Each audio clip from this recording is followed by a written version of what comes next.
Hello and welcome to today's roundtable event with the new Center for Research and Practice. Today's event is the Rhizomatic Contract, and we're featuring today Associate Professor of Political Science at Fordham University, Nicholas Tampio, as well as discussants Robin Cruz Marasco from Hunter College and Derek Denman from Johns Hopkins University. And in today's event, Tampio is going to be engaging the work of Gilles Deleuze, primarily drawing upon A Thousand Plateaus, which is a collaborative work, but he's largely more focusing on Deleuze specifically, and looking at this as a creative expression of critical political theory. And his book is called Deleuze's Political Vision, and basically, let me just read the book description here because I think it captures the basic ideas pretty well. French philosopher Gilles Deleuze and the psychiatrist activist Félix Guattari's 1980 book, A Thousand Plateaus, is widely recognized as a masterpiece of 20th century continental philosophy. Until now, however, few scholars have dared to explain the book's political importance. Deleuze's political vision reconstructs Deleuze's conception of pluralism, human nature, the social contract, liberalism, democracy, socialism, feminism, and comparative political theory. Unlike scholars who read Deleuze as a Marxist, author Nicholas Tampio argues that Deleuze was a cutting-edge liberal concerned about protecting difference from what John Stuart Mill called the tyranny of the majority. The book brings Deleuze into conversation with other contemporary political theorists such as Hannah Arendt, William E. Connolly, Jürgen Habermas, Bruno Latour, Charles Mills, Martha Nussbaum, Carol Pateman, Abdul Karim Soroush. Yeah, he's a Persian author. That's his pen name. Okay, great. Leo Strauss and Charles Taylor. And Deleuze's political vision translates Deleuze's ideas into popular vernaculars, realizes political vision, and reveal his work as essential to modern discussions of political theory and philosophy. So today we basically have about an hour and a half set aside for this. And one of the things that we're going to do today briefly is sort of consider the work also, in addition to Nicholas Tampio's, of Sheldon Wolins. And you can see the kind of influence of Sheldon Wolins' famous book, Politics and Vision. Or is it Vision and Politics? Sorry. Politics and Vision. Politics and Vision, yeah. Yeah. You can see the influence of that in the very title of Nicholas Tampio's book. Wolin comes up on the first page, and at various places throughout the book as well. So hopefully we'll be able to discuss that a little bit, and then we'll have, so basically the structure will be, first Nicholas will give about a 20-minute kind of overview of the main themes of his book, and somewhere in there bringing in the Sheldon Wolin aspect, and then after that, we'll have a response from Robin Cruz Marasco, and then a response from Derek Denman. And once that's complete, and both of those will be about 10 minutes each, and then we'll have an open discussion of around 20 to 30 minutes for everybody who's in the Hangout. So with that, I guess we can just go ahead and get started, and I'll turn it over to Nicholas. Great. Well, first off, thank you for organizing this, Jason. Thank you, Robin and Derek, for agreeing to serve as discussants, and thank you, everybody else who joined. I'm looking forward to a discussion. This book was a real labor of love, and it's amazing that I have a career that allows me to dedicate, over a decade to working on this book. Depends on how you count. It could even be closer to 18 years when I first started reading A Thousand Plateaus. Maybe I can start by acknowledging my debt to Sheldon Wolin. And Sheldon Wolin just passed away this week. And I actually never met Sheldon Wolin. He was supposed to come to Hopkins when I was there, but he was sick. He was already elderly when I started graduate school, so he passed away in his 90s. But I studied with several people who were either his students or were very influenced by him, as was Robin. And just when you study American political theory, you'll realize that there are kind of two main branches. I mean, there are lots of branches, but there are two main branches that you've got Leo Strauss on the more conservative side and Sheldon Wolin on the left side. And so just, political theory was fighting for its life in political science departments, and Sheldon Wolin was on the left, and he was really making a case for it, of why political theory was essential in political science.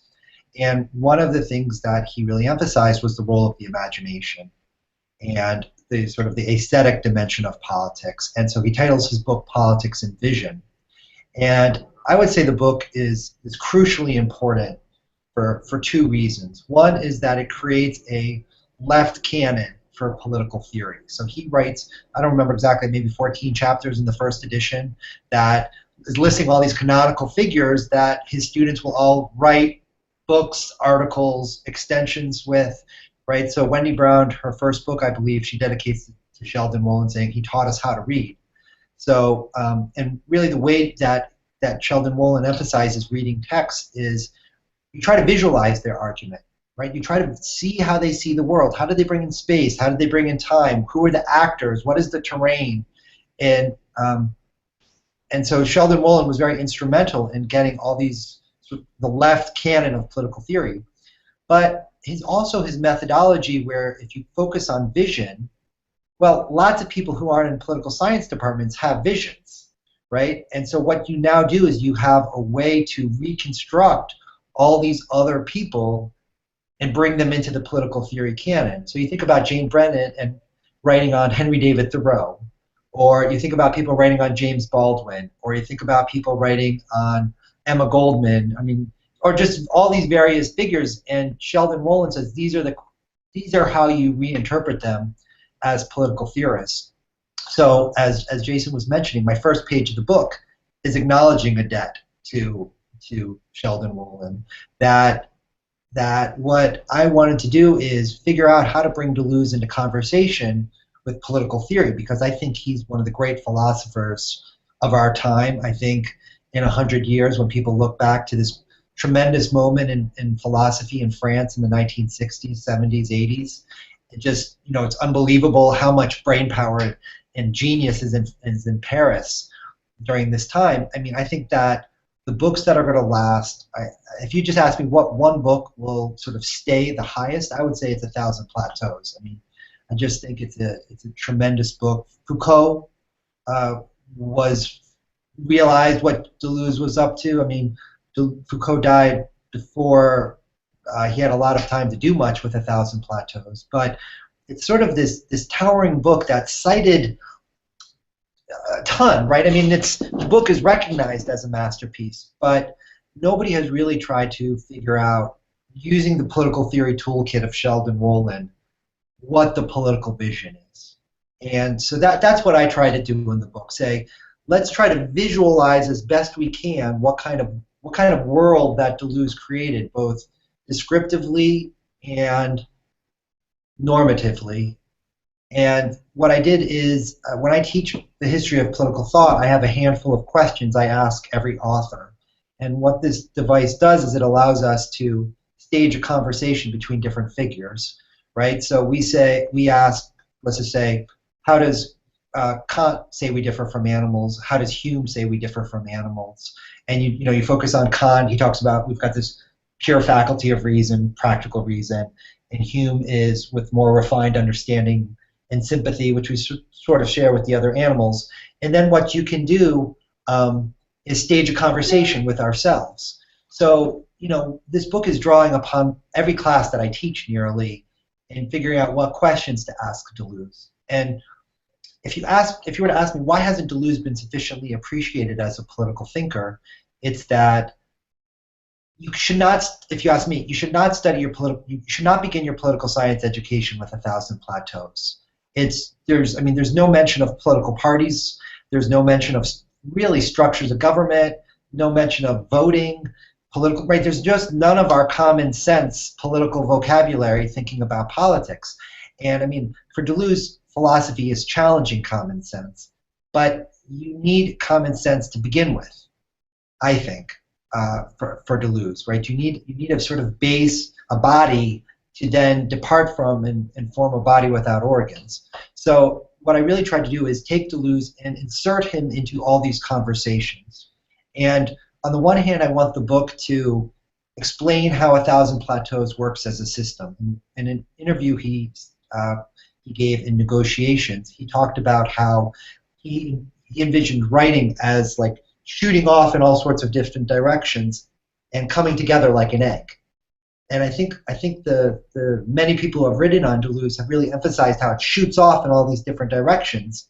But what my book tries to do is say that there's actually a system at work there, and I don't want to exaggerate it. I mean, there's all sorts of important stuff on the book that I don't quite understand as well as I would like to. There's plenty more for political scientists to do, but I really try to figure out how the whole book coheres together and as a coherent vision. And then I was trying to figure out how can you translate Deleuze into politics. What I did is I found the most important people in contemporary political theory for all these ongoing debates. I mean, you know, you can debate about who the most important political theorists are, but for feminism, you engage Carol Pateman. For talking about race, you engage Charles Mills. For considering about the Parliament of Things, you engage Bruno Latour. For thinking about different ways to engage Nietzsche, you engage Leo Strauss. So that was the style of the book. So a very close reading of how Deleuze's 1,000 Plateaus fits together as a system, but also bringing him into conversation with all these other figures in contemporary political theory. I'll just say one or two words about each chapter, and then hopefully we can just have the discussants and have a conversation. The first chapter is called Entering Deleuze's Political Vision, and I really wrote this for people who want to figure out how to read Deleuze, 1,000 Plateaus. That I figure it took me, depending on how you count, but you know, maybe 7 years of reading carefully, taking notes. I have notebooks with virtually every paragraph diagrammed, and that exercise took me about 7 years. And what I realized is there's no shortcut. It's never going to be easy to read Deleuze, but there's a pattern there, and there's a way that you can open up the book. So really what I tried to do is explain how that opens up. And maybe there's a diagram in the book. Maybe, I don't know if this will work, but let me just try to draw this diagram that when I take my notes just appears over and over in the book.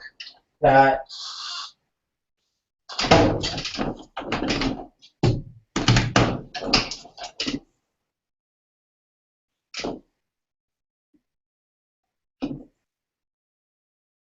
so when he talks about lines, for example, he talks about molar lines, which are fairly solid, and then he talks about molecular lines, which are a little bit more porous, and then he talks about lines of flight that shoot out into the world.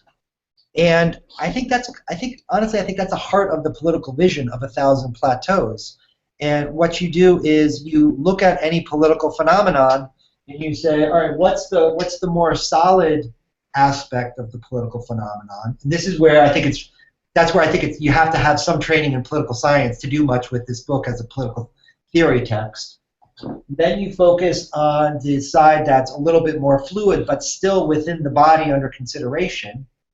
And then you look to these aspects that are shooting out into the world that can either be forgotten or can be re-territorialized, brought back into the political assemblage, or that can make connections to other things in the world.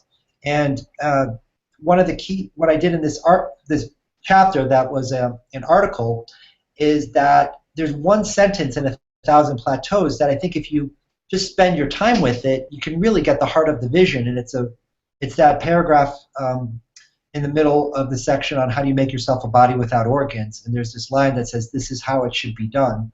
And I'll paraphrase it. The book has it more exact. But what you do is you find yourself a steady home. You explore its territories, and then you gently tip the assemblage.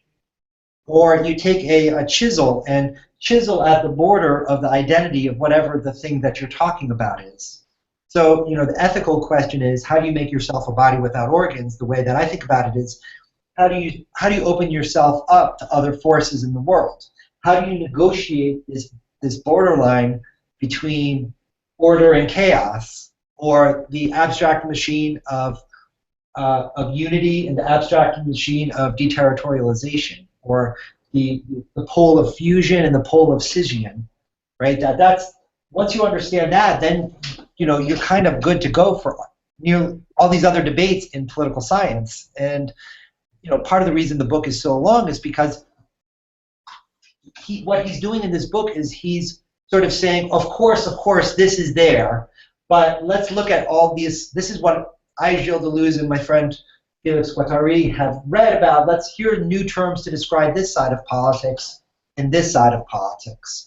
And one of the things he said in an interview is that he just felt like he could see forever, that he was just seeing all these amazing visions. I mean, that's what a visionary is. You see things that other people can't see.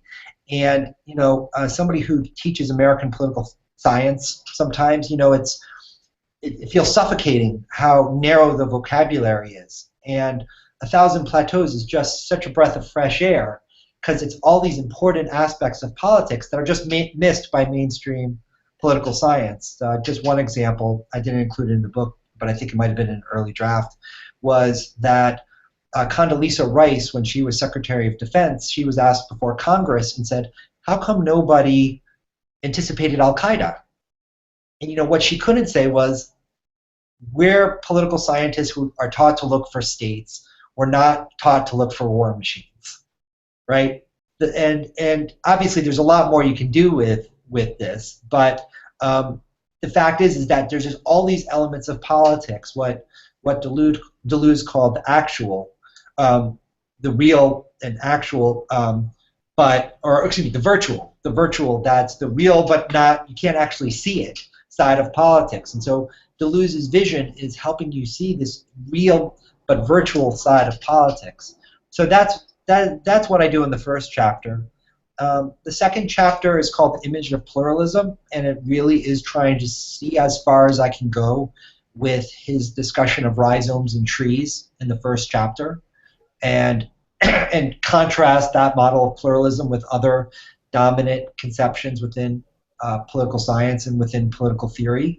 And just in a nutshell, I think that he's more than happy to have a very diverse garden with conservatives and theists and I don't know, communists, but the problem is you can't just have any group become a tree that blocks the sun, or a weed that roots destroys the conditions of pluralism.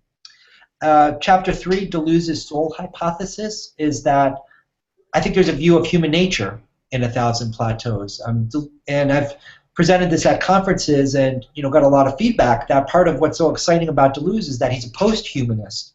But the fact of the matter is that his first book was on Hume's theory of human nature, and his last essay was a life, Immanence, a life. And so the question of human nature persists throughout Deleuze's writing. And part of what I think the sections of the book that I'm most proud of are the sections on the abstract machine and the concrete assemblage, because I think there's a notion of an earthy soul that Deleuze, that Nietzsche in Beyond Good and Evil, he said, one version of the soul is just totally discredited, but it's time for new soul hypotheses. And I think that's what Deleuze is doing in 1,000 Plateaus. He's putting forth new soul hypotheses. Chapter 4 is I talk about the rhizomatic contract, and what that is a way to take this garden analogy and see how far it can go to bring new constituencies into democratic politics, left politics, and the trend for the last several decades has been to include new groups into the social contract that are making the rules for an entire society. And what I see Deleuze doing is figuring out ways to consider difference within the groups that are coming into the social contract. So you don't. So just a famous line of 1,000 Plateaus: 1,000 tiny sexes. You don't design a whole political system based on men and women. You try to visualize how can you have a political order that has space for 1,000 tiny sexes. Then there's a chapter on Deleuze and liberalism, and there's a huge literature on Deleuze and Marx, and I've read a fair amount of it. I published an article in European Journal of Political Theory on Deleuze's struggling with or encounter with Antonio Negri and Michael Hart. But I think that in 1980, Deleuze published this book, Spinoza: Practical Philosophy, that has this remarkable chapter on Spinoza's politics, and Deleuze seems to be at home with this vision of a kind of liberal democratic politics. So what that chapter does is I went to canonical texts by John Stuart Mill on feminism, on socialism, on representative government, on liberty, and I figured what would Deleuze say? And I really see them as kindred spirits. I mean, I think that on liberty, very similar to a rhizomatic sensibility. So I see them as kindred, and so I try to explain why liberals should read Deleuze and why Deleuzians should be willing to put themselves into a liberal tradition, not the Kantian liberal tradition, but this more willful liberal tradition that I learned at Hopkins with Richard Flathman, who also passed away recently, which is sad. Chapter 6 is the politics of the garden, which is Deleuze, what Deleuze contributes to comparative political theory. So one of the main topics of political theory right now is how do we in the West, right? There's some identity, but it's open and it can shoot outwards. But I think that there's something still to be said for talking about the West. How can we in the West engage other regimes of signs?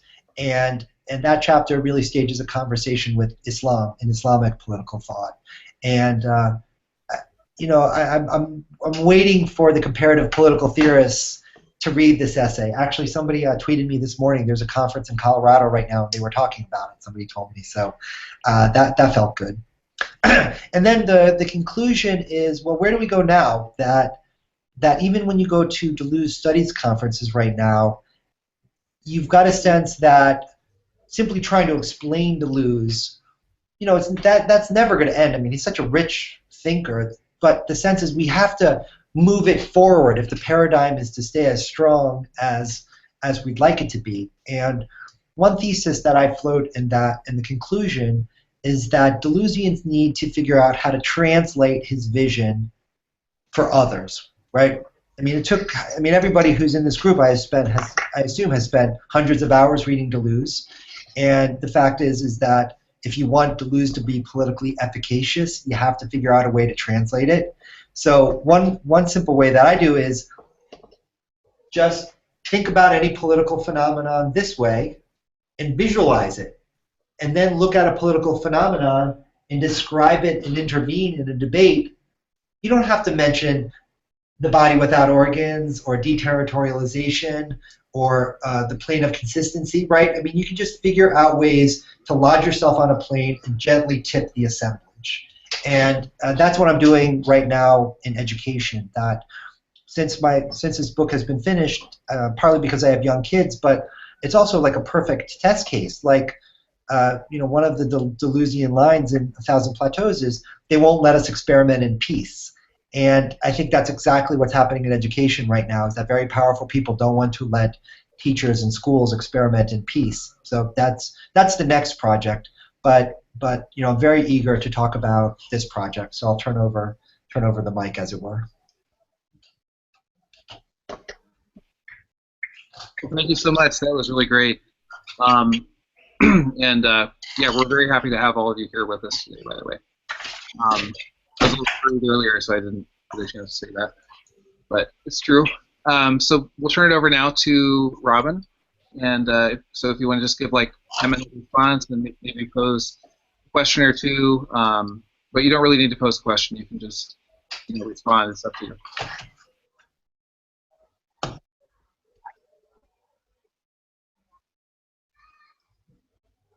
No problem.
Mhm.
Yeah.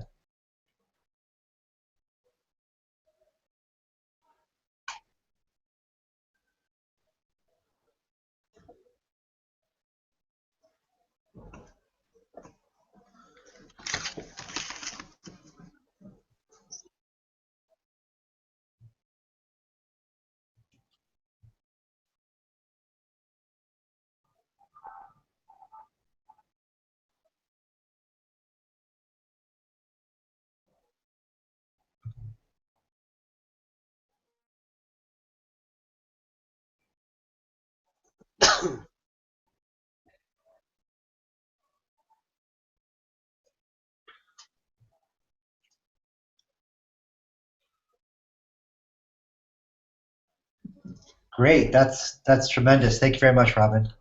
Um, Jason, should I respond or um, should I wait? yeah. Let's do Just, let's all yeah. right, well, I'll respond. So to the first, those are great questions. The first question: how do we start to lose education?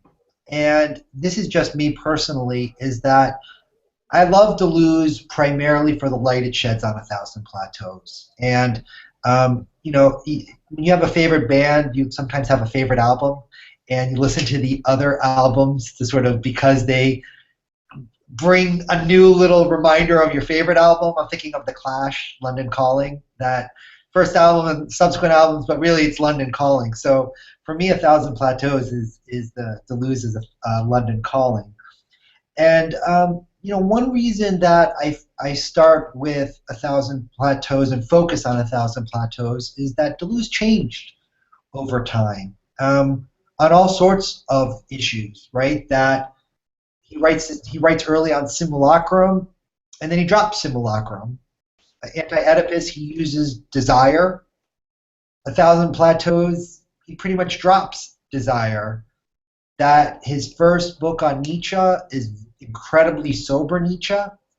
Then later on, he becomes Nietzsche, the philosopher of the war machine, who's schizoid and shooting off in different directions. So the fact is that you have to tread carefully when you go from work to work to work about how much light they can shed on one another. Um, but there's a more substantive question about what are the different political sensibilities of an anti-Oedipus in 1,000 Plateaus. And Ian Buchanan, who's a tremendous figure in the Deleuze studies world, he prefers anti-Oedipus. He thinks it's much more revolutionary, much more exciting about unleashing desire. And I guess the story is that Deleuze saw too many of his students die in the aftermath of the 1968 Paris and the subsequent years in Paris. And he also saw too many of his students not finish their dissertation, right? And he's like, you shouldn't have been doing so much activism. You should have been concentrating on your studies. So there's a different sensibility in the earlier work and the later work. And I resonate more with the later one. And I mean, just the two sides here are something like there's a great passage in the How Do You Make Yourself a Body Without Organs chapter, which says things like, the most enchanting aspects of life are on the Naguile, but you have to protect the tonal at any cost, right? So there's a very much a conservative side to Deleuze's politics, which is you have to protect your health, you have to protect your bodily integrity, you have to protect the integrity of your political party, your state, and then you have to figure out how to open it up. And of course, at a certain point, you might decide to the things you can change to change, but it's much more of a gently tipping the assemblage. But maybe there's more to anti-Oedipus than I've realized. Maybe I should go back and reread it with fresh eyes. That I just felt like that book when I first read it was caught up in a moment that's past, and I don't feel like it's as philosophically a coherent work as 1,000 Plateaus. I feel like he's engaging people that aren't my opponents right now. Lacan or Maoism, like that's not where I'm at. But and also just one last point is that the view of history. A lot of anti-Oedipus, 1/4 of the book is an account of 3 stages of history, and that's rewritten A Thousand Plateaus in the Apparatus of Capture in the War Machine chapter. So, and partly just to make it a manageable project, right? I said, for now, I'm just going to focus on A Thousand Plateaus. The second question, what about Guattari? That I really rely on an article that Daniel W. Smith wrote in Radical Philosophy on how they co-authored their books together. And what would happen was that Guattari would put down this schizoid writing flow, and Deleuze, and actually Deleuze would like hammer him, like, you got to write more, you got to be sending me stuff every day, like, don't stop. And in his diary, Guattari was like, this is terrible, like, I really hate this. I hate this book. I hate this project. And so I don't know exactly what it's about. I will say this, that this is from Daniel W. Smith's article. Deleuze got the last word. Deleuze always wrote the final draft. And Deleuze was the philosopher who built the conceptual system that he wanted to fit together as a system. So that's why the title of the book is Deleuze's Political Vision. I think that enough of the vision was in Deleuze's work beforehand, and I also think that just the fact that Deleuze got the last word sort of makes him the proper name to go in the history of political philosophy. In A Thousand Plateaus, there's the discussion of proper names, and like a proper name of a hurricane. I mean, a hurricane, think about all the different elements that go into a hurricane. I mean, the proper name of a figure like Deleuze, Deleuze is very forthright. It includes Parnay, it includes his wife, it includes Hippolyte, it includes, right? So just the fact that it's Deleuze's political vision doesn't mean that I'm, worshiping this one, heroic figure who strode across the stage without allies. And then the last point about the scandal of interpreting him as a liberal, I really think that passage at the end of the chapter on Deleuze's soul hypothesis, where he talks about Spinoza, and part of his notion is that you have to have a free society so that philosophers can philosophize and experiment in peace. And that in antiquity for Plato, you had to have a pyramidal society where the philosopher was friends with the gentlemen who were in charge, who would shelter the academy. But that world doesn't exist anymore. But we live in the modern world where there's printing presses and public education, and alcohol is available to everybody, and noble myths, noble lies aren't going to survive anymore. So, and also you want to live in a world where people have the chance to become who they are. So for all of these reasons, it's better to go with liberal democracy. But the purpose of the liberal democracy is that a lot of people are going to screw up their lives. A lot of people are going to become bodies without organs in bad ways. But there's at least a chance for some of us to experiment, chisel at our identities, open ourselves up to the plane of consistency. My last point to Robin's questions here is that, let me just, a new diagram if that's all right. And let's think about, this is basically my next project. This is what I'm doing in the spring. I'm teaching a course with a business professor at Fordham. But let's think about left and right and concentrated and distributed. Concentrated power. So we've got a graph here. So I think right now, so much of the left is enamored with the idea of centralized power, and on the right there's more of a corporatist side of. So they're also enamored with corporate power. I mean, concentrated power. I mean, here it's a little bit more corporate government synergy. Here it's more of the government taking the lead. But actually, I would say right now in American politics, I'm just shocked by how much Hillary Clinton and Jeb Bush agree on key issues. Down on this side, the right distributed power. I mean, you have libertarians, and that's some of the key figures who I'm interested in are the Mont Pelerin. So after World War II, there was this meeting of economists at Mont Pelerin, and they laid out the agenda for neoliberalism and capitalism, and Foucault writes about them in The Birth of Biopolitics. But what it strikes me is that the task that needs to happen right here is we need to have to figure out to have a leftist politics that's in favor of distributed power, right? That you need some sort of economic equality for there to be any pluralism worth its name. I mean, democracy, liberalism, pluralism. I mean, none of those survive if there's too dramatic a wealth inequality. So you have to address that at some level. But the notion that you're going to empower the tree of the state, I mean, that's not what we need. So one of the lines in the chapter on the apparatus of capture is we need to smash capitalism and redefine socialism. And I began that project in Deleuze's political vision. So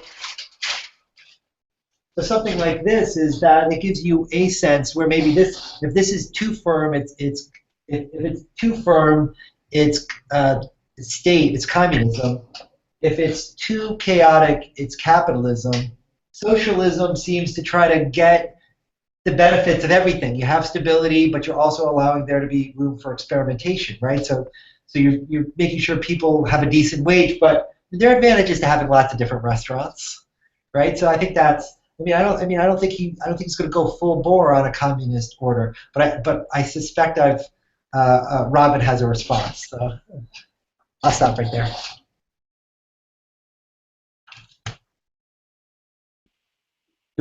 Jason, should she respond, or do we go to Derek? Do you think?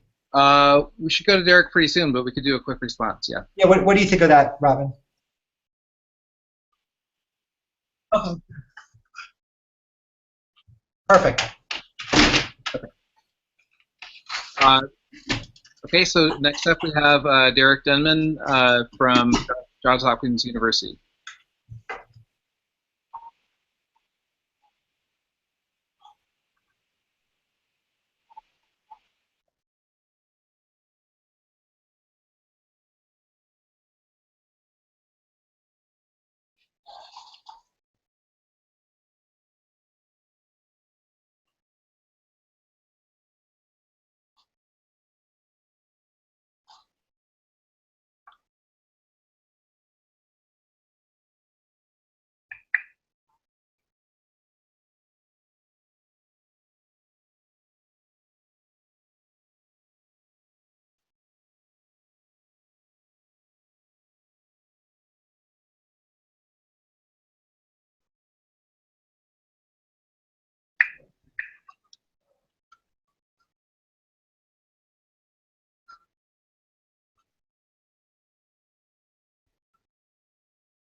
Yeah, that's tremendous. Thank you very much, Derek. I want to save time for people to ask questions, and if there's, this is for everybody who's listening. If you'd like to have an email exchange, it's campio@fordham.edu, and I'd be happy to respond to questions. Let me just say a few words, and the first, I sort of rephrase them as your questions.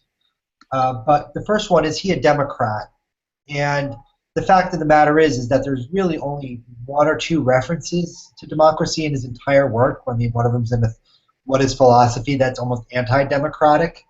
I mean, I guess here's the point I would say. Here's Deleuze, here's Sheldon Wolin, here's myself. Deleuze, I think you're right. I think he has lukewarm sympathy for democracy as such. I mean, and in this respect, I think he's similar to some of the great 19th century liberals like John Stuart Mill and Tocqueville, where they were both concerned about human greatness. And the question is, do they go along with democracy or do they not go along with democracy, right? The Mont Pelerin Society, they believe in the same thing, but they decide to go with the free market rather than the state.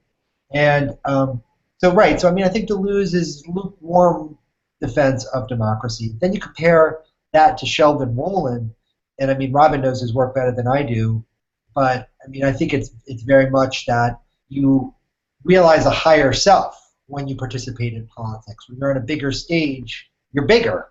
You're more yourself when you're on stage. Like politics is constitutive of a good life. And I mean, I mean, I'm sort of in between those two. That I do think that politics is important, but I mean, I think it's also important because you're concerned about protecting different ways of life. So, my book and maybe some more work will, if you just read it, you'll try to see how I navigate this tension between just purely instrumental and as intrinsically rewarding as a way of life. The chapter on social contract theory, I mean, there's so many passages of A Thousand Plateaus where he says things like, of course I'm a feminist, but I'm really interested in this becoming woman thing. And if it's just women acting like men, that's not really a huge victory. That there seems to be this abstract machine of woman, and what you do is when you become woman, you open yourself up to this abstract machine. And then there's similar points about race and animality and territoriality and minerals, and just right, there's all these amazing things where he's talking about human nature as this porous entity. That the question is, how do you open yourself up to these foreign things, and how do you interject yourself into these things? So my thing was, all right, there are all these debates that are going on about the social contract. Let me figure out how to use the state and the war machine discussion as more or less a way to get at the notion that we need some sort of agreement on institutions of politics, but we also need to keep some appreciation for the more vital side of politics that's changing. So, I engage social contract theorists in that chapter, but what I have in the last paragraph, the last section, which is a paragraph, it says, part of the appeal of social contract theory for a lot of people is you settle once and for all what's the purpose of society, right? People come together for reason A or reason B, they form the social contract, therefore there are only two legitimate uses of politics, reason A or reason B. And my view is basically saying, no, it's messy politics. It's a constantly going agonistic thing. So, I mean, it's a literary device. Does it work? Does it not work? I mean, I agree with you. I don't want a judicial setting out in advance everything of politics. I appreciate the agonistic side of politics. And here's my last response is that, why should we be loyal to the state? Why should that be the plot of land that we identify with? Why not see yourself as part of a precariat or as part of a peace movement or an environmental movement? And one of the things about Deleuze is that he viewed himself, or in one of the ABCD interview, he said, if I didn't become a philosopher, I would have become a jurist. I would have done jurisprudence because jurisprudence allows you to view law as a living tradition that's you can take in a different direction. And it's a more pragmatic, cautious way to enact change. And so, I think that's, go back to a point with Robin, is that I don't, I mean, I like the revolutionary stuff, but I like the notion that you work within where you're thrown, right? So I'm thrown in America. I grew up outside of Washington, D.C. I love the American founders, especially James Madison and Thomas Jefferson. I taught at Hamilton College. Like, I'm thrown as an American. So that's part of my plot of land. And, you gently tip the assemblage. You figure out, all right, how do I take my American identity? How do I open it up to all these other things? And then, maybe eventually at the end of this process, it'll be a revolutionary change. But at least here and now, I think you have to be a little bit cautious in how you experiment with personal and political bodies. Thank you. All right. Thanks a lot. So I'm just as a transition, I'm going to pose just a few basic questions of my own, and then we can just open it up. And I'll just throw my questions out there, and then other people can pose a few questions too, and then maybe Nicholas can respond to a number of them at once.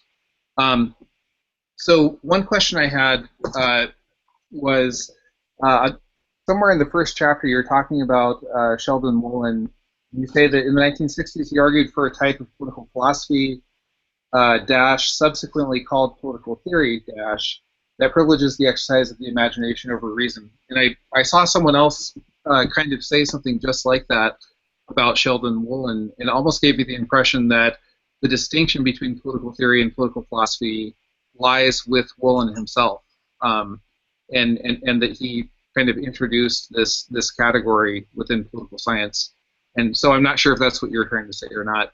And then my other two questions were about just examples, because I think one of the best things about A Thousand Plateaus, and one of the reasons it really lends itself to political theory and maybe political science, critical political science, if there is such a thing, is the fact that it is so example laden. It's so right at the edge of the virtual and the actual throughout the entire thing, much more than a lot of Deleuze's other books that are primarily philosophical, although there are examples there too. But this one really, this book is just completely chock full of them. So I was wondering if you could provide maybe a couple examples of what you mean by, say, schizophrenic liberalism or cutting-edge liberalism. I wonder if this is different from what is meant by radical liberalism, when people use that to describe, for example, William Connolly and some other people. And so one example that came to mind is would Bernie Sanders fit this vision of cutting-edge liberalism? Because he does call himself a democratic socialist, which would seem to mark him out from liberalism. But on the other hand, many socialists reject this self-appellation of his and say, no, he's like a left liberal. So he may call himself a democratic socialist, but he's basically a progressive liberal. So I'm curious if you think that he would be an example of that, and how you would relate that. And then for the example of a rhizomatic contract, one thing that I thought of was Iceland's crowdsourced constitution from 2013. And I'm curious if that would be an example to you, the way that they kind of created a sort of proportional representation, a demographic proportional representation of hundreds and hundreds and hundreds of people who all contributed to and basically voted on basic elements that would be included in the Constitution in 2013. And what does it mean for it to be rhizomatic? Is it rhizomatic in the sense of the creation of the contract, or is it also sort of like a living document? How exactly would you do that beyond the amendment process that we have for the U.S. Constitution, which is pretty unwieldy and is, intentionally, as far as I understand, was made to be not particularly mobile. So with that, I'll just open it up to other people, and if you want to ask some questions, and maybe some of them will overlap with my questions or something like that. So, who else would like to ask something? I have a question, and it does tie into yours. But did Nicholas want to respond to Jason's question first, or Jason, would you prefer I ask the question? I would say just go ahead and ask, just because. Yeah. Great. So 3 questions, and I'm going to do it in just a few sentences. And if you need to unpack anything, I'm happy to. The first question is about freedom of speech, and what I am worried is a kind of watered down pluralism. If you interpret Deleuze's garden, as allowing diversity, which I'm very happy with, and of course, well, I love this idea. But the problem with I see a problem where when you begin to talk about freedom of speech and you look at Charlie Hebdo, in these situations where I worry that it could promote a kind of lack of care. That I value freedom of speech, but in a form of pluralism where we respect everybody's diversity, everybody can say whatever they want. Then you get sometimes points of view which are very offensive, but then they have to be allowed because we're in this garden and everybody's entitled to So I'm worried about that and how Deleuze, or your opinion of your Deleuzianism, might take this into consideration. My next question is, and this is what ties into Jason's, is again about liberalism. If you could expound upon that just a little bit. You take Deleuze to be more of a Mills liberalism versus a Kantian liberalism, and if you could just maybe elaborate on that a little bit. And my third question is about the conceptual or philosophical distinction between the left and the right, where I see a natural tension between the two. And when I think about Deleuze as a leftist, I always start with his ABC interviews, where he talks about the left and the right. And in fact, the fellow who just spoke, Derek, kind of summed up the right position, or as Deleuze would characterize the right very clearly, of concentric circles starting from the center, where you take the self into consideration in your local circumstances before you take the outer circumstances, like, for example, the third world. So Deleuze would fall down on the left. But I take Deleuze to be kind of strange in that I'm curious, did he himself stubbornly define himself as a leftist? Because I think a radical Deleuzianism would sort of have to switch between being left on the left and on the right. Because you can't always take the all without exclusion into consideration. Sometimes you have to start with your local community, for example. So is he able to vacillate between the two, or do you really want to make him a leftist in this philosophical sense of the left, where I'm talking about just taking the all into consideration without exclusion? Those are my 3 questions. Oh, those are excellent. Jason, do you mind if I respond to some of these questions? So the question here about something like freedom of speech, so what Deleuze does is he gives us an image of lots of constituencies as flowers interacting as the garden, and that's kind of it, right? I gave a presentation at a conference, and somebody said, Nick, like it sounds like flower power, love, hippie, and I'm like, no, it's like sometimes in gardens there's limited space, and there's conflicts over limited space, right? It's not much different than James Madison in Federalist 10 talking about factions. Like, the fact is that the system is designed for lots of factions to compete it out, and then politics is going to be factions competing all of the time. And the fact is that a Deleuzian in Europe would speak maybe different than a Deleuzian in America. 2005, 2015, 2025, you would have different answers. But if you just ask me right now, with Deleuze, with his remarks about Holland and debates about things like hate speech, what the perspective that strikes me as the best was one that maybe Andrew F. March wrote about in a New York Times editorial, and I think it was called "What's Wrong with Hate Speech?" And basically his point was we should have freedom of speech, but that's not the last word. It's not just a legal word. That part of it is like you want to encourage that people who go around making fun of other people, like they have a serious problem on their hands. Like they should get their act together and things like that. right? So that's kind of where I stand on it, right? So so I write a lot about Islamic political thought, and I'm trying to enact a Deleuzian politics. So if people want to make stupid cartoons, like, all right, sometimes stupid cartoons can jolt thinking. I don't want to be the one to say. I don't want to set up a firm to review cartoons, whether they can be published or not. But what I try to do is I try to do the most sophisticated engagement with Islamic political thought that I can, and hopefully it just is seen as bad manners to go around saying hate speech, but just don't believe in keeping it legal. The question of Kant versus Mill on liberalism is that Kant's liberalism is so much about we're born with this pure faculty of reason, and that we're just going to follow its arguments as much as we can to all of the conclusions. And I mean, my first book is on Kant and the legacy of Kant, and Deleuze is in there. But so much of Kant is, just pure thinking. It's the groundwork of the metaphysics of morals. Okay, let's acknowledge that we're talking about human beings. Okay, the metaphysics of morals. Okay, let's imagine that we now know that there are states. All right, perpetual peace, right? So it's just as putting as much weight as you can on this pure faculty of reason, as little as you can on experimentation. And Mill's a brilliant thinker. Sometimes he gets a bad rap because he participated in the East India Company, but I think even there, he was thrown into a world and he was trying to negotiate it and try to work towards a better world.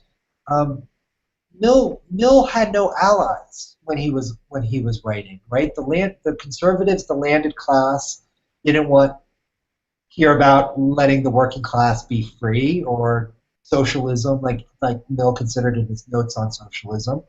And the working class, at least at the time, at least according to Mill, wasn't really interested in culture or civilization.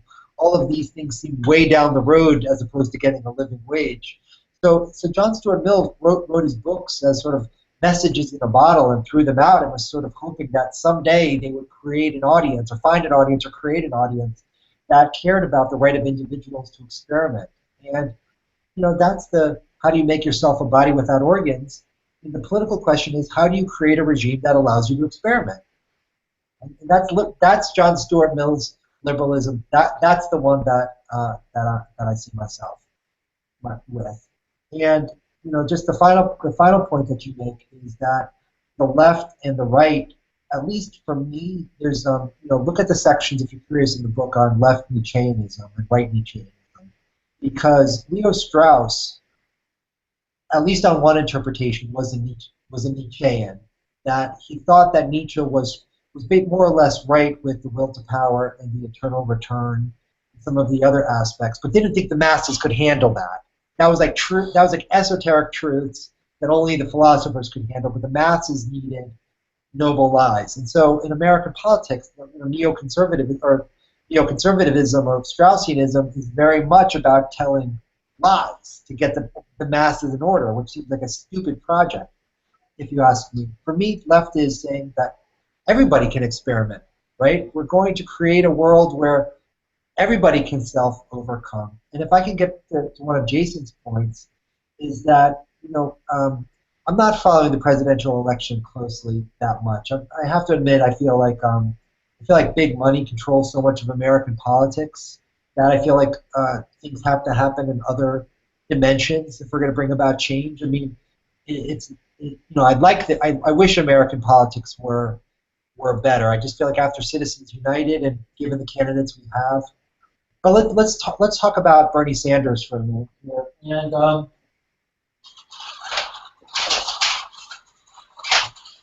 that one of the things, if you have my left, right, centralized, decentralized power, I'm knee deep in the education debates right now, and Bernie Sanders wants the reauthorization of the Early and Secondary Education Act, which has the federal government administering high-stakes tests that determine whether teachers keep their jobs or not.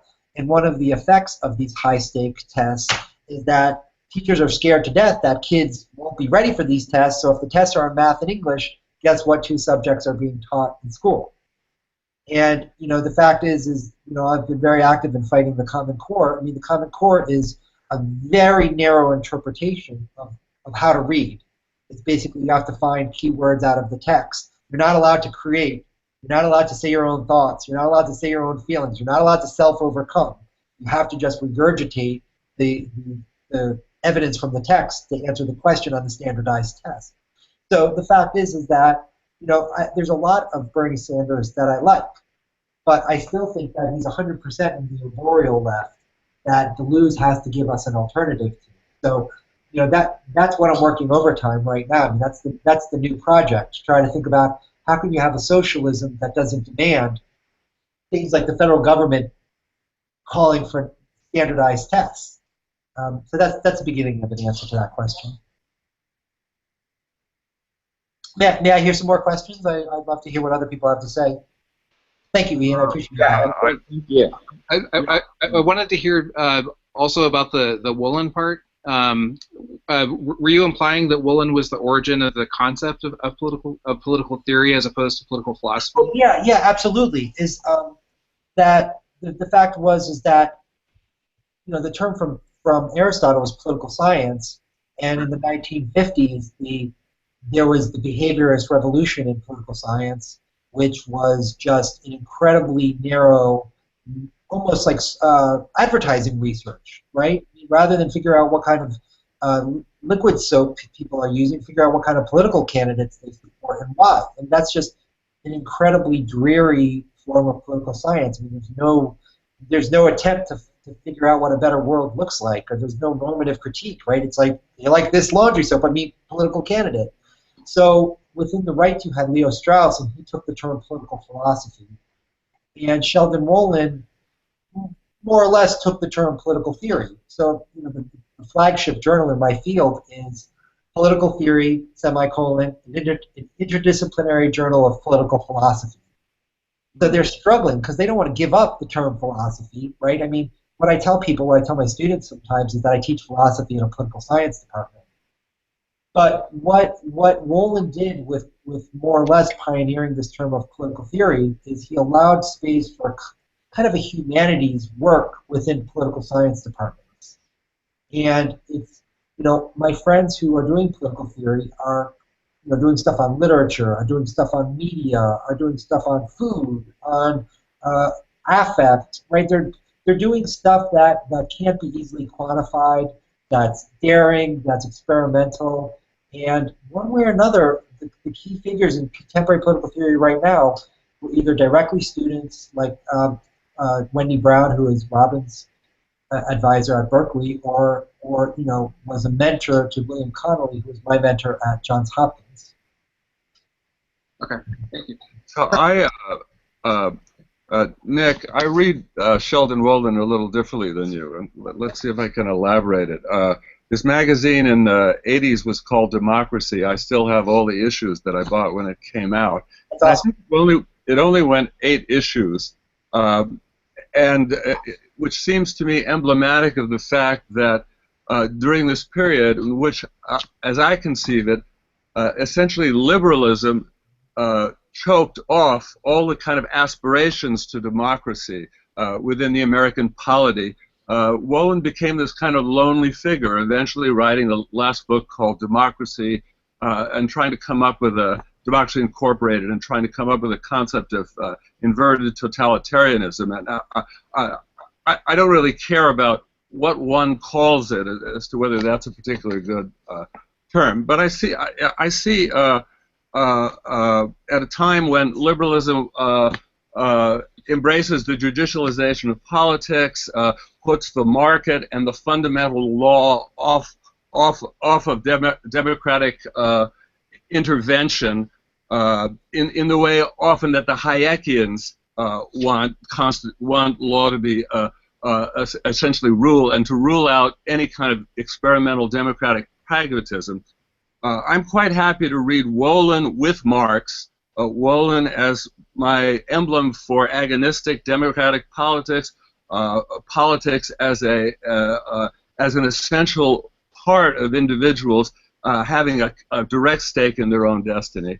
as opposed to them being made by benevolent liberal organizations above, and Marx as the cognitive map of the world of capitalism. Yeah. And then put them together with a figure like Wolfgang Streeck, who says essentially, if we look at contemporary politics in Europe now, we see the struggle between capitalism and democracy, in which liberalism is an ally of capitalism. What is imposed upon the Greeks is precisely their inability to make any kind of democratic decision within their own country. Liberal technocrats, for the collection agency that is the European Union, will essentially get things together for the bank. The question is, do I need Deleuze in my complex of Wolin and Marx? And I'm reading A Thousand Plateaus now, and I'm fascinated with Deleuze, and my position has always been, to a degree, that Deleuze is the generator of all interesting American art now, people who take Deleuze metaphorically and follow out the idea of what a rhythm might mean in music or in visual arts or in architecture or stuff like that. But I find his vision of capitalism also a little metaphorical, particularly when he appeals to things like flows, which I kind of guess, but it's almost as if he's taken phrases from Marx like all that is solid melts into air and so forth, which if Marx had stayed only at that level of analysis would have been totally metaphorical and wouldn't have given us this very, very detailed map of the logic and dynamic of capitalism. So I'm unconvinced at the moment whether Deleuze's the expanded vocabulary that one needs to take from Deleuze in order to engage in politics gets us closer to mapping the present. Okay. Philip, what's your last name? Wallstetter. Wallstetter. Okay, thank you. You know, I hear a little echo. One of the key figures in the back of this book, but it's not really the back. I mean, I dedicate the book to William Connolly, and the book is really, I studied with Bill Connolly at Hopkins, and really this book is trying to get at a lot of the ideas that inform Bill Connolly's work. And so maybe I would have written a different book if I had a different mentor, but Bill's definitely in the background. And one of the points that, I don't want to speak ill of the dead, right? Because I mean, Sheldon Wolin just passed away, but anyhow, here it is. That I was having lunch with Connolly one day, and he was mentioning his critique of Wolin and Arendt on the political, and his critique was this. Right, you're always on the lookout for something that isn't present right now, right? And so the fact is that Wolin sort of goes into this prolonged retirement, and he shakes his fist with inverted totalitarianism, and that's not to say that he's not right on a lot of points, but I mean part of what I love about the Deleuzian way of looking at the world is that it's a lot more nuanced.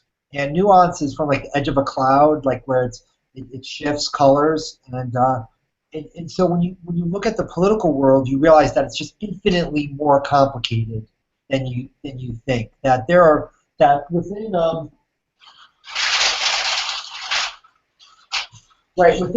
conservative politics, you've got these lines of flight that are shooting out, and that sometimes politics is about making really strange connections with one another. So if I'll stay with the example that I'm sort of living and breathing these days is with education. Is that right now with politics, you've got centralized figures on the left and the right who are in favor of this thing called education reform, which is just to simplify based upon standardized tests. And you've got the Tea Party groups and certain groups like the Badass Teachers Association who are forming these coalitions to try to figure out how do we stop an education system based on standardized tests. So the fact of the matter is that Marx himself is a little bit more nuanced than certain Marxist traditions who just simplify things, capitalists and proletariats. I mean, Marx in plenty of cases is himself more nuanced, and Wolin is also makes a sharp contrast between democracy and the market. But when you're on the ground in an area like education, you realize actually, there are all these funny connections that are happening between. Here's a let's see if I can get a different one here. Right, that's something like this. That is this combination of it's a left assemblage that's trying to work for sensible education policies in our country. And so I find him a much more hopeful figure than at least Wolin in his more political writings. I mean, Politics and Vision is the one I just unambiguously love. His later work, that's the one that just makes me feel a little hopeless. That I don't see. I mean, that's the reason that we draw these lines perforated. Even the side that's the molar line, it's still there's still holes in it that allow change. So the fact is that you just have to keep working and opening up the lines of any political body that you're a part of. Marx made a very interesting contribution to the teachers' strike recently in Seattle. It was presented as the inability of the teachers to deliver a product to the consumers, using the language of neoliberalism, because they were so overworked, the classes were so big, that what the people within the community were getting was not what they ought to get and mandated to get by going to education. So it wasn't just a question of higher pay for the teachers, is that because of the choices made in education, you're getting very bad results. And I think Marx pointed this out in The Working Day, when they were talking about railway crashes where people in London, there was a trial going on at some time, and he said, well, these people had been forced to work for 60 hours straight, so they were fatigued, and they're getting blamed for the workload that the company is putting on. So, well, Twitter exchange with Jesse, one of the Seattle's teachers strike, and one of the things happened is a conservative tweeted a congratulations to him, and he replied to this conservative and said, "You and I have nothing in common. We're not on the same team." And I wrote him a note and I said, we're not going to win unless we have strange allegiances, right? I mean, the fact is that Jeb Bush and Hillary Clinton agree on education policy, right? So the dominant figures in the Democratic Party and the Republican Party, we have to do something similar. I mean, we're coming out of the left, but sometimes to make a change, we have to figure out some of the rogue elements on the right. But thank you, Philip. I guess the last question I'll leave you with is one has to make the decision whether or not there can be capitalism with a human face that can deliver everything that people want, or whether we have to go beyond it. It seems to me that's a fundamental choice that one has to make politically. Yeah. Are there other questions? Yeah, I have three they're sort of more general points, but I'll see if any of them resonate with you. The first kind of just starts from this point where you're talking about where Deleuze, unlike Arendt, sort of refuses to limit the sphere of sort of what political activity is, what things can be considered political. And in just a sort of very general way, this seems very contradictory with sort of the basis of what liberalism, in my conception, is, sort of based on a public-private division being legible and organizing society around that division. And I guess sort of if we're considering maybe politics to be more of a potentiality in things and a potentiality to make private, public, public, private, that Deleuze insists on seeing in things, sort of, then how does that come out? Do we still want to keep public-private considerations?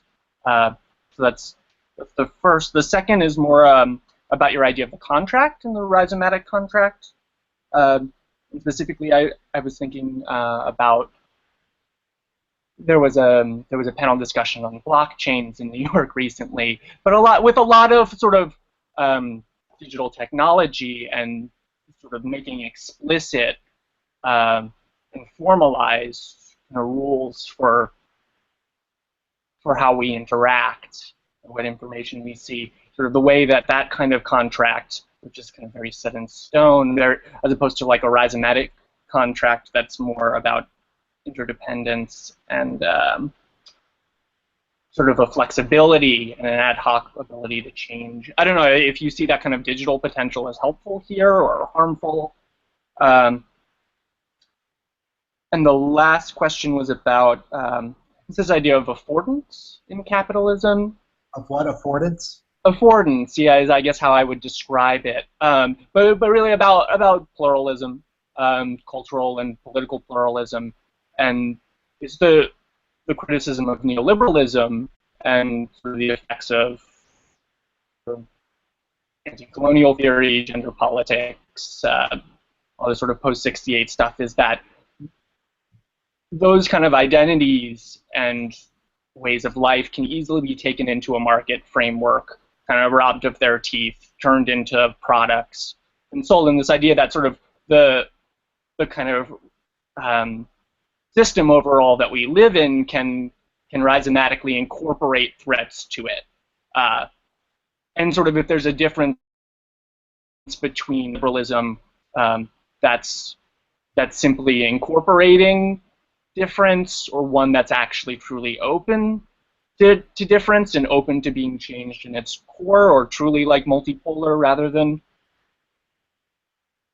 just sort of, yeah, affording and defanging in this way of difference. Yeah. Can you say the second question again? I don't think I understood that very well. More about your conception of what contracts are, what this potentiality for a rhizomatic contract is, how that maybe has something to do or not to do with digital contracts and the way contracts are becoming sort of more important or more automated in our lives. Okay. So let me go through these ones here.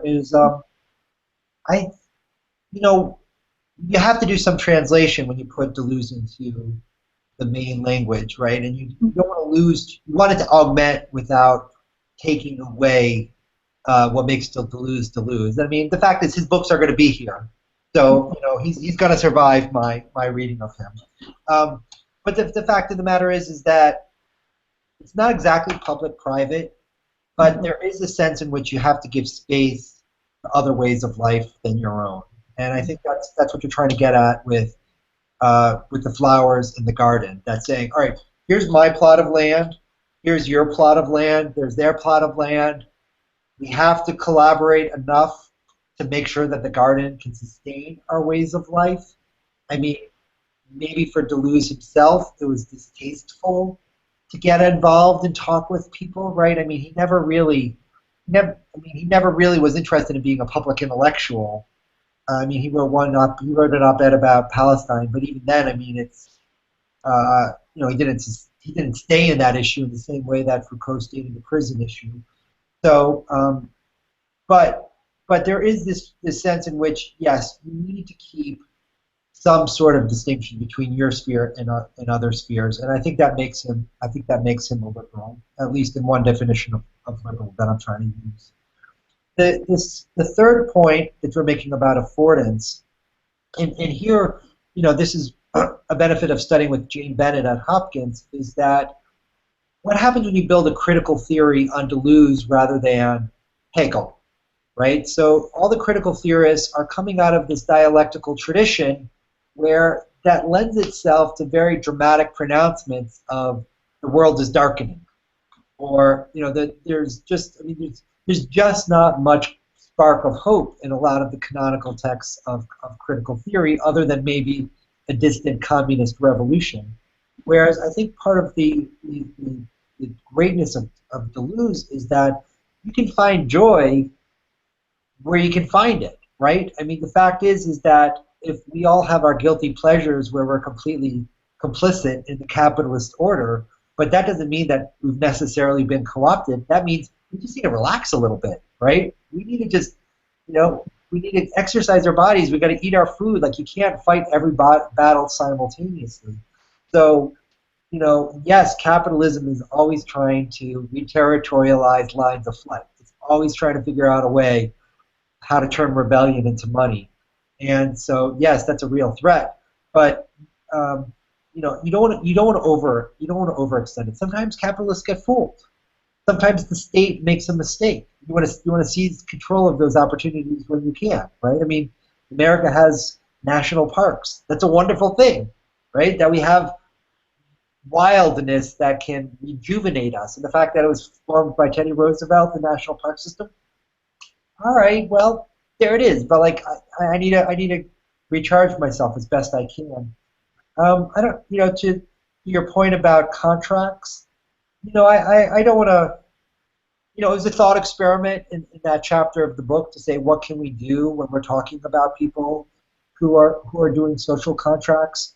It's not really a legal it's not really a legal device, at least as I'm envisioning it, or at least as I'm discussing it in this book. It's more of a way to visualize why do we come together in society? What are the rules that we have for the society? If the social contract is just white men, you're going to have white property men, you're going to have one set. If you're going to have men and women, you're going to have a different set. If you have plants, it becomes a different one. If it becomes, thousands of tiny sexes, it becomes another one. If it becomes people who are becoming animal, it becomes a different one. And then by the time you're done, it's 100% different than John Locke or Thomas Hobbes or Rousseau. I mean, it's its own device. And if people use it and talk about it and it pays off, then it was a gamble that worked. Yeah, I mean, I just guess I would just like challenge or want to push the idea that like a social contract is simply like a rhetorical device or metaphor. I mean, money is like a social contract. I think of it as sort of infrastructural and sort of conceptual tools by which we navigate into sort of the idea of a free press, that we all buy into money, certain sort of general social organizing concepts like that work because everyone buys into them more or less. I guess how I would think of social contract. And yeah, ways in which that would really change. I'm by no means like a Bitcoin evangelist, but yeah, that's like a good example there where some people are trying to propose a very different and really very infrastructural way of changing a social construct. And I'm wondering if like a rhizomatic one also would, if you have any ideas of how that would look different. No, that's fascinating. Maybe you could send me a link to an article or two, and maybe I can think about it. I don't want to. Sure. Yeah. I would like to do research. Thank you, Aaron. I appreciate it. Are there any other buddies who'd like to ask questions? I don't think Robin got a chance to respond, so I don't know if you want to do that, Robin.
Can I add one thing to Robin's thing too, which is I'm all for experimental pragmatism. Democratic experimentalism, I think, is great. Try to imagine that if we really had democratic experimentalism at the financial crisis, we could have broken up the banks right away at that moment and said, you know, we tried it this way, it doesn't work. But liberalism is about binding you to laws that prevent you from doing precisely that. And I think liberalism and pragmatism and pragmatic experimentalism, particularly the liberalism of Hayek, who wants to prevent anybody from making changes that are in line with the constitutional law, are absolutely opposed in orientations. Yeah. Well, Robin, I need to engage your work more. I mean, hopefully I can do a similar thing as today for your book on Hegel, which is really awesome. But just, maybe at a certain point I have to leave Deleuze. What I think Deleuze does is, you inject him into your own thoughts. That I don't know how you could how Deleuze could be your sole source of nourishment for thinking about politics. I just don't. That doesn't make any. It's not possible, if you ask me. It's just not possible, right? There's no mention of political parties, or voting, or presidents, or judiciaries, right? There's the stuff of political science is not there. So, what I would say is that, yeah, I'm in a participatory democratic tradition. I'm in a tradition that would like a just world. Somebody who's kind of doing a version of the thing that I admire is Zephyr Teachout, who ran for governor of New York as she didn't get it for the Working Families Party, but she made sort of a noble effort, maybe a quixotic effort to win the Democratic nomination. But she's tireless in trying to get these ideas out there, break up monopolies, try to get more of a participatory democracy. So a lot of the traditional left commitments but you're right. I mean, I wish that our problem right now was like too strong a labor movement that's also a little bit dogmatic. It's kind of crummy that we live in a world without a strong communist leftist movement. You're right. So I don't know. I don't think I want to throw out the critical theory tradition, the dialectical tradition. I agree with Deleuze's critique of Hegelianism that's stated most forcefully in Nietzschean philosophy, but you don't want to throw out every single insight about oppression or ways that the powerful oppress the weak. Those insights are too valuable to throw away. And there's a great part of Nietzschean philosophy that I quote a lot that I think is somewhat helpful on that exact question where he talks about the yes of the ass versus the Dionysian yes. And the yes of the ass is the one that basically reads Nietzsche as just saying that we should just sort of affirm everything exactly as it is and just accept that it means to bear, put up with, or accept kind of reading of Nietzsche. Versus what he says is the Dionysian yes, which is the yes that also knows how to say no. That also knows how to negate, but to put negation at the service of affirmation. Yeah, that's excellent. Yeah, and the last part of the book is talking about how you make Deleuze real. Is that you can't expect a mass political movement of people who read Deleuze and are Deleuze scholars, right? We really need to figure out how to take certain of the key insights and bring them into ongoing praxis about trying to make the world better.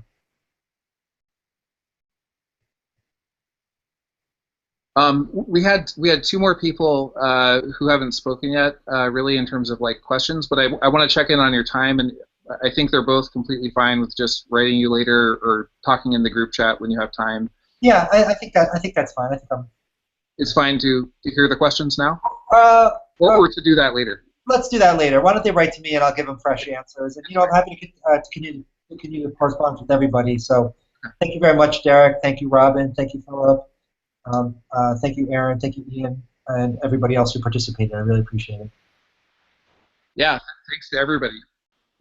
Really great talk. Thanks a lot. Great way to spend a Saturday morning on the West Coast. Oh, wow. Yeah, awesome. Awesome. Thank you. See y'all later.